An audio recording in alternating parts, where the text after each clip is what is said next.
book to recommend to your fans that's not your own, what would it be and why? It might be because it's a read-alike, it might be because it's a book that changed your life. What one book do you want to send your readers to? I'm going to say Marianne Zimmer Bradley's either The Mists of Avalon or Firebrand. She does amazing retellings of classic stories. Mists of Avalon is King Arthur.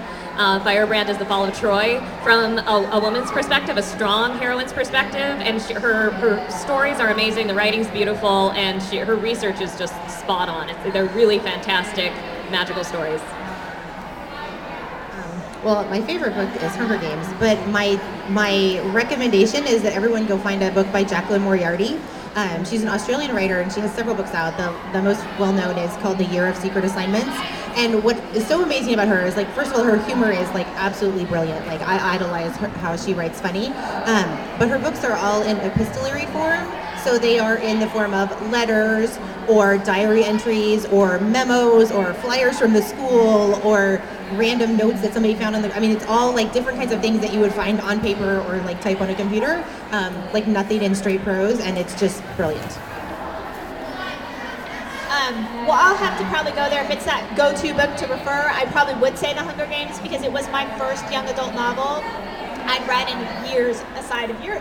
I was a critique partner. We critiqued together, Tara and I. And she gave the book to me as a gift, probably the week it came out. It was right away. And within the month. So I read it, and it just changed my idea of young adult, and it made me want to read everything young adult, which I then did. I just inhaled young adult everywhere and started thinking about my own young adult series I wanted to write. So thank you, Suzanne Collins. There are so many amazing books out there to recommend, but I feel like we don't get enough recommendations for the guys. So, you know, girls, you're easy, you'll read anything. But guys, you're a little more particular. I'd like to point you towards an author that's actually here today. His name is Jonathan Mayberry. He writes this amazing zombie series, and the first book is called Rot and Ruin. And if you think you already have it figured out, you don't. It's incredible. Run, buy a copy, read it, and love it.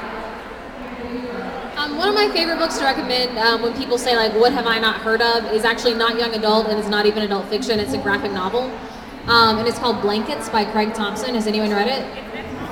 A few people? Yeah, it's beautiful. It's wonderful. He said that he wanted to write a book about falling asleep next to somebody for the first time. And it's technically an adult book, I guess. I mean, it has teenage characters. I mean, it's not shelved in young adult. I don't know what you would call it, but it is a wonderful, beautiful book. And he actually also released a new one called Habibi, which is phenomenal. And it is also the most beautiful actual book that I've ever seen, like the binding and everything. So those are my two big recommendations.